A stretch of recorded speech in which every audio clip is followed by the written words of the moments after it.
Hello guys, स्वागत है आपका अपने यूट्यूब चैनल विलेज वाली टीचर पर। तो हाय, मैं हूं किरण शर्मा। हम टीचिंग एप्टीट्यूड पढ़ रहे थे। हमने जो ब्लूम की जो टैक्सोनॉमी है उसमें ज्ञानात्मक पक्ष पढ़ चुके हैं, भावनात्मक पक्ष पढ़ चुके हैं। आज की जो क्लास है उसमें हम पढ़ने वाले हैं क्रियात्मक पक्ष। क्या पढ़ने वाले हैं? नंबर 3, क्रियात्मक पक्ष। ठीक है, इसे इंग्लिश में बोला जाता है साइकोमोटर डोमेन। याद रखेंगे, साइकोमोटर डोमेन। ठीक है। तीसरा भाग है शैक्षिक उद्देश्यों का वर्गीकरण पढ़ रहे हैं। हम ज्ञानात्मक पक्ष पढ़ चुके हैं जो बीएस ब्लूम ने दिया है। हालांकि अगर ये क्वेश्चन पूछा जाए कि जो शैक्षिक उद्देश्यों का वर्गीकरण है वो किसने किया है, तो आंसर रहेगा बीएस ब्लूम ने किया है। कल हमने पढ़ लिया था जो आधुनिक मूल्यांकन के जो जनक है बीएस ब्लूम है, और जो परंपरागत मूल्यांकन के जो जनक है वो जेएच राइस है। ठीक है, जेएच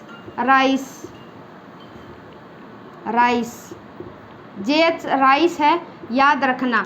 ठीक है, परंपरागत मूल्यांकन के जनक कौन है? परंपरागत, काफ़ी बार ये चीज़ें पूछी जाती है। ठीक है, क्योंकि आधुनिक मूल्यांकन के जन्मदाता पता होने से पहले जो ट्रेडिशनल इवैल्यूएशन है उसके जनक फादर का पता होना बेहद ज़रूरी है। तो शुरुआत में जो मूल्यांकन चलता था उसकी शुरुआत जेएच राइस ने की थी। ठीक है, ट्रेडिशनल जो इवैल्यूएशन है उसके जनक है, फादर है जेएच राइस। ठीक है, याद रखेंगे। और आधुनिक इवैल्यूएशन के जो जनक है वो है बीएस ब्लूम। शैक्षिक उद्देश्यों का वर्गीकरण करने वाले बीएस ब्लूम रहे हैं। अब एक हम पढ़ते हैं जो वस्तुनिष्ठ परीक्षा है, जो सबसे वैध और वो होती है, विश्वसनीय होती है। वस्तुनिष्ठ परीक्षा के जनक कौन है भाई? टेलर महोदय वस्तुनिष्ठ परीक्षा के जनक है। इन्होंने ही वस्तुनिष्ठ मल्टीपल टाइप क्वेश्चंस की शुरुआत की थी। तो ये चीज़ें आई होप आपको समझ में आई होगी। जेएच राइस कौन है भाई? हमारे ट्रेडिशनल इवैल्यूएशन के फादर हैं, और वस्तुनिष्ठ परीक्षा के जनक है टेलर। ये बात आप याद रखेंगे क्योंकि इम्पोर्टेंट है ये चीज़। अब चलिए बात कर लेते हैं साइकोमोटर डोमेन। साइकोमोटर डोमेन में हमारे जो मसल विभिन्न अंग है, जो पार्ट्स ऑफ बॉडी के जो अंग है वो मिलकर काम करते हैं, और हमारी मांसपेशियां, ठीक है, हमारे बॉडी के विभिन्न अंग और मांसपेशियां मिलकर काम करती है। कौन भाई? ठीक है, कौन से डोमेन में? साइकोमोटर डोमेन में। विभिन्न अंग और मांसपेशियां मिलकर काम करती है साइकोमोटर डोमेन में। और इसकी जो शुरुआत है ये मानी जाती है 1969 से 1972, और जो जन्मदाता है इनके सिम्पसन है। हालांकि ब्लूम ने भी इसके साथ, बेंजामिन बीएस ब्लूम ने भी इनके साथ कार्य किया था 1969 से 1972। ठीक है, सिम्पसन है, इन्होंने क्रियात्मक पक्ष दिया था इन्होंने। ठीक है, 1969 से और 1972 से तक काम किया था सिम्पसन ने, और बीएस ब्लूम भी इन्वॉल्व थे क्योंकि ये इनके शिष्य थे, गुरु थे बीएस ब्लूम, सिम्पसन, एंडरसन और कर्थवाल मसीहा के। ठीक है, ये मिलकर सहयोगी कह लीजिए, शिष्य कह लीजिए, एक ही बात है। मिलकर इन्होंने शैक्षिक उद्देश्यों का वर्गीकरण किया। अब चलिए बात करते हैं ये चीज़ें। एक मिनट में चेक कर लेती हूँ, आपको दिखाई दे रही है क्या? हाँ, तो विभिन्न अंग है, पार्ट्स के जो बॉडी है, और मांसपेशियां मिलकर साइकोमोटर जो पक्ष है डोमेन में मिलकर काम करती है। तो पहला जो पक्ष है इनका शैक्षिक उद्देश्य का, ठीक है, एक मिनट में ये इरेज कर देती हूँ। तो सबसे पहला क्या है? सबसे पहला जो क्रियात्मक पक्ष का जो पहला पक्ष है, पहला लेवल है, ये है उत्तेजना कह लीजिए, उद्दीपक कह लीजिए। ठीक है, या स्टिमुलेशन कह लीजिए, एक ही बात है। ठीक है, तो पहला जो लेवल है ये बिल्कुल क्रियात्मक पक्ष का लो लेवल है, निम्न लेवल है। यहाँ बच्चे को सिर्फ उत्तेजना महसूस होती है, वो भी किसी उद्दीपक को देखकर, और फिर वो कार्य करने के लिए आगे अगले स्टेप पर बढ़ता है। एक बार मैं लिख देती हूँ यहाँ। दूसरा क्या है? कार्य करना। कार्य करना यानी मैनिपुलेशन। मैनिपुलेशन वैसे तो होता है किसी के काम में रोड़ा अटकाना या किसी के साथ हेर फेर करना, लेकिन साइकोलॉजी में क्या है? व्यवहार कौशल या विभिन्न हम अपनी गतिविधियों, हमारी शारीरिक गतिविधियों के माध्यम से जो हम कार्य करते हैं, हस्त कौशल के माध्यम से जो कार्य करते हैं, वो होता है मैनिपुलेशन। वैसे तो होती है मैनिपुलेशन हेरा फेरी, लेकिन साइकोलॉजी में हम करते हैं हस्त कौशल, ठीक है? जो हैंड से हम स्किल्स करते हैं उसको बोला जाता है मैनिपुलेशन यानी कार्य करना। नंबर 3 क्या आएगा फिर? नियंत्रण। नियंत्रण यानी कंट्रोल। कंट्रोल। नंबर 4 की बात करूं, ये आएगा समन्वय। एक बार मैं सारे लिख दे रही हूँ, फिर 1 बाय 1 हम इन पे डिटेल करेंगे। कोऑर्डिनेशन। हालांकि इतना डिटेल में पूछता नहीं है, ऊपर ऊपर की चीज़ें उठाई जाती हैं। समन्वय के बाद आएगा, ये हो गया मैनिपुलेशन, हो गया कंट्रोल, हो गया। फिर आएगा स्वाभाविकरण। स्वाभाविकरण, ठीक है, यानी नेचुरलाइजेशन। स्वाभाविकरण, ठीक है। फिर नेक्स्ट है स्वाभाविकरण के बाद आदत निर्माण यानी हैबिट फॉर्मेशन। Habit formation. तो ये 6 सतर है क्रियात्मक पक्ष के। 1 मिनट में चेक कर लेती हूँ बोर्ड विजिबल है या नहीं। हाँ बिल्कुल सही दिख रहा है। तो क्या है? क्रियात्मक पक्ष देने वाले सिम्पसन है। इन्होंने 1969 से 1972 तक काम किया, साथ में मिलकर बेंजामिन ब्लूम ने भी काम किया। तो पहला लेवल बताते हैं ये सिम्पसन, उत्तेजना यानी उद्दीपक यानी स्टिमुलेशन। स्टिमुलेशन क्या होता है? उद्दीपक किसी भी, अब हम यहाँ सारी जितनी भी एक्टिविटी करेंगे वो हैंड से करने वाले हैं, हमारी बॉडी के पार्ट्स इन्वॉल्व रहने वाले हैं। जैसे फॉर एग्जाम्पल हमें भूख लगी, तो हम खाना ढूंढने के लिए हमारे हाथ पैर एक्टिव हो जाएंगे, हम खाना खाने की सर्च में लग जाएंगे। तो जैसे ही उत्तेजना हुई हमें उद्दीपक, तो हमें क्या है? हमें उद्दीपक की ओर जाना है, हमें भूख मिटानी है, तो हमारी बॉडी क्या है? एक्टिव हो गई। वैसे ही प्यास लगने पर भी हम पानी की खोज करते हैं, पानी पीने के लिए एक्टिव हो जाते हैं, तो हमारी बॉडी एक्टिव हो जाती है। ये होता है उत्तेजना यानी उद्दीपक, ठीक है।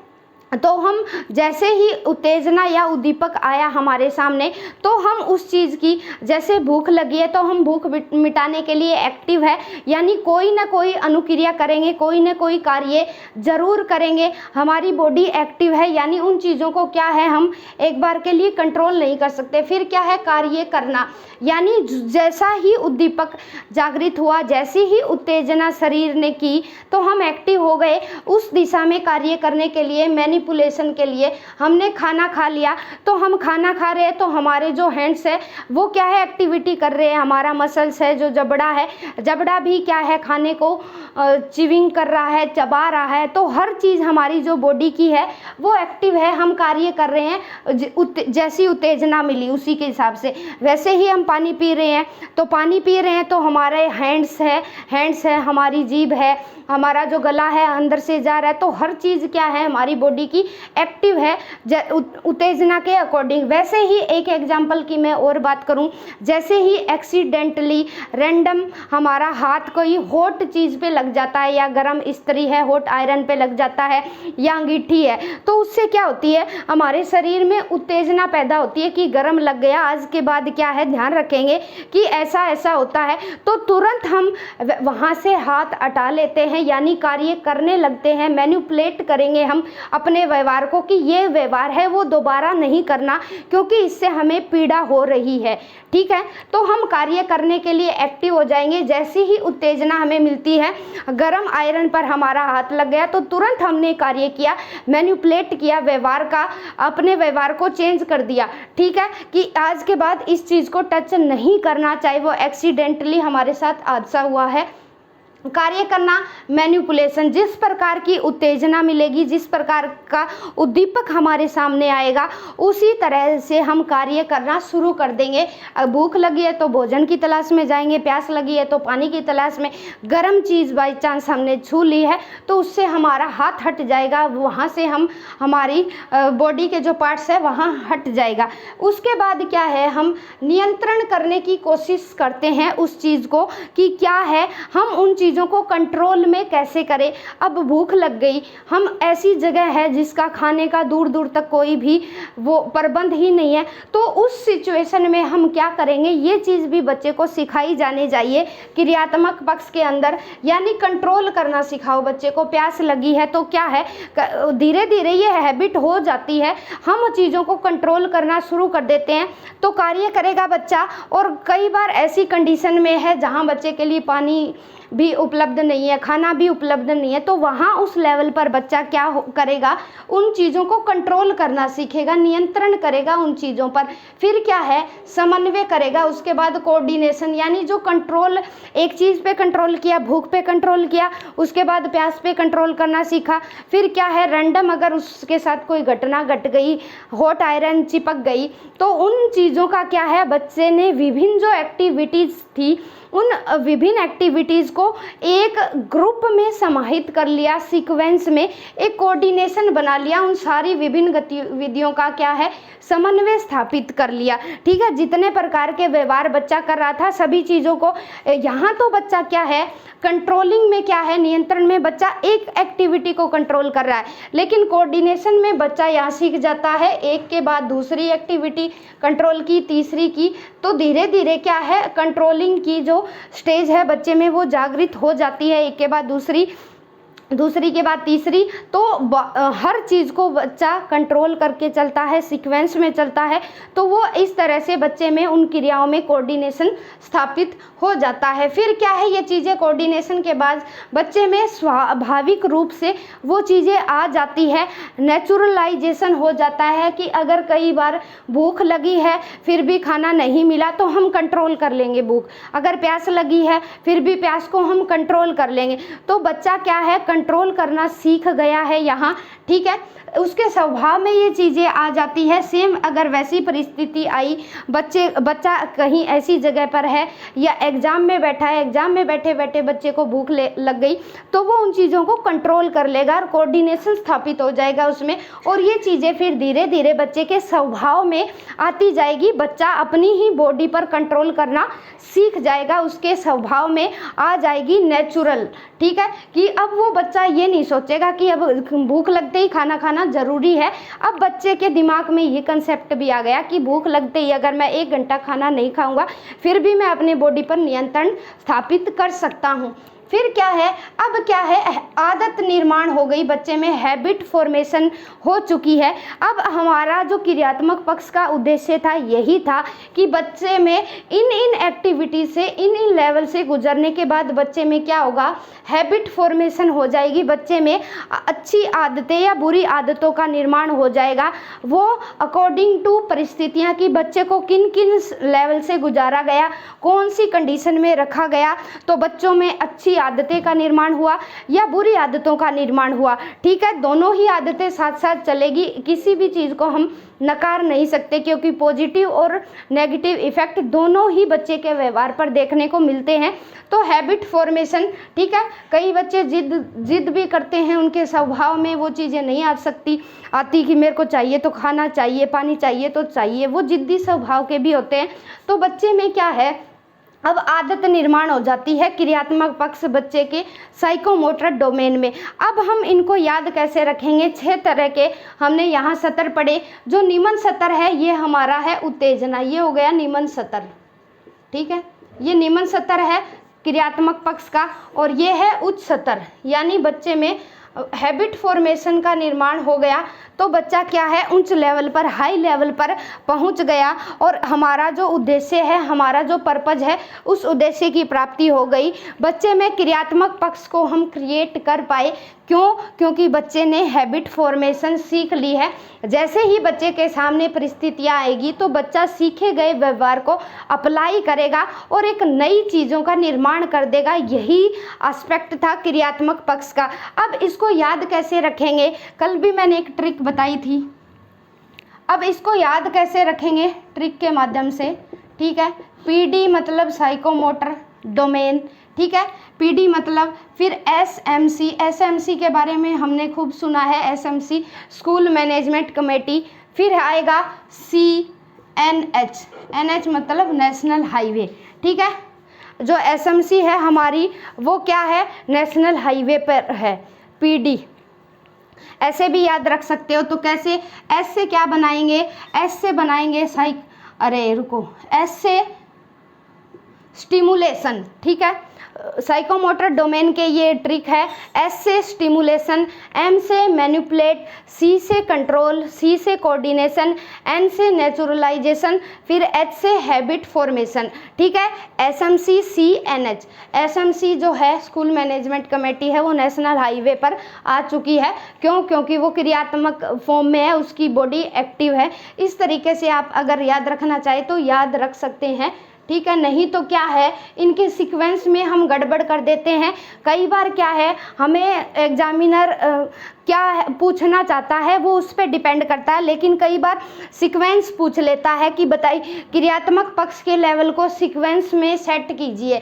तो अगर हमें ट्रिक याद होगी तो हम आसानी से याद कर लेंगे। SMC CNH stimulization, manipulation, control, coordination, naturalization और हैबिट फॉर्मेशन PD, ठीक है। ये याद रख लेंगे, ये याद रख लेंगे। ये एक ट्रिक है याद रखने की। वैसे अगर आपकी समझ है, मैंने तो ऐसे ही याद रखा है इसको, ठीक है। वैसे आपकी समझ है, अगर आपको याद हो जाता है तो वैसे याद रख लीजिए आप। तो bye bye, have a nice day guys, take the screenshot. मिलते हैं कल रात 8 बजे इसी सीरीज के साथ, teaching aptitude and ICT classes bye Kiran Sharma.